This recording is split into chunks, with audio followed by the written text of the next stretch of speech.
quelle fréquence avez-vous réfléchi à la façon dont votre refus est perçu par l'autre personne? 6 schémas de comportement courants lorsqu'on dit non peuvent entraîner des ressentiments, des malentendus et même la rupture de lien. Aujourd'hui, je vais parler de 6 manières destructrices de dire non afin que nous apprenions à les éviter. Vous refusez puis vous vous blâmez et vous excusez très émotionnellement. Désolé, je ne peux pas me rencontrer ce soir. Je comprends que c'est terrible, tu attendais une autre réponse. Mais que puis-je faire? Je ne peux pas changer mes plans. Si seulement j'avais su plus tôt, cela transmet une position de « je ne suis pas OK », ce qui est un risque pour votre estime de soi.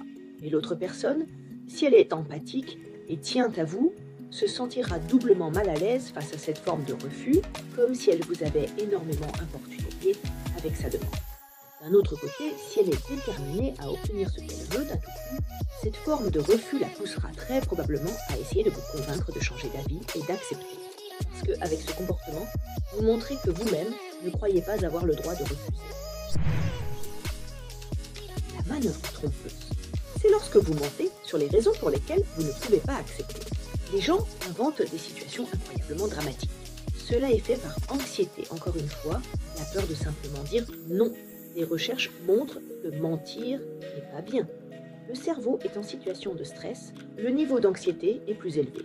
Et cela coûte plus d'énergie et de mémoire. Dévalorisation de soi. Dire des choses comme « je ne pourrai pas et de toute façon tu n'en as probablement même pas besoin » ou « je ne suis pas la bonne personne à qui demander ça, je n'y arriverai pas ». C'est ainsi que vous vous dévalorisez.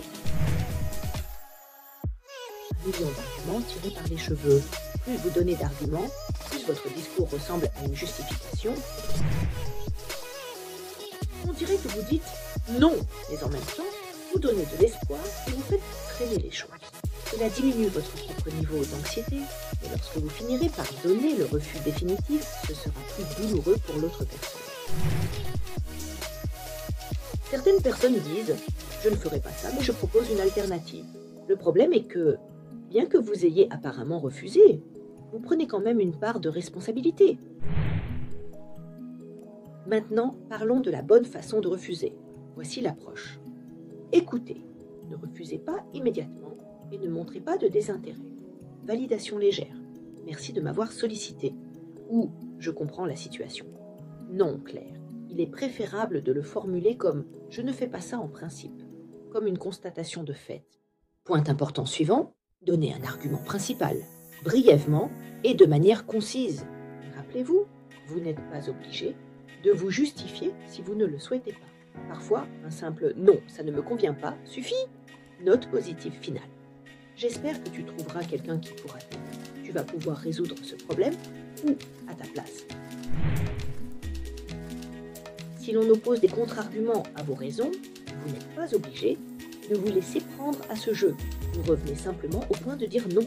Cette approche allie politesse, respect de l'autre personne et respect de soi. N'oubliez pas que le monde n'est pas noir ou blanc.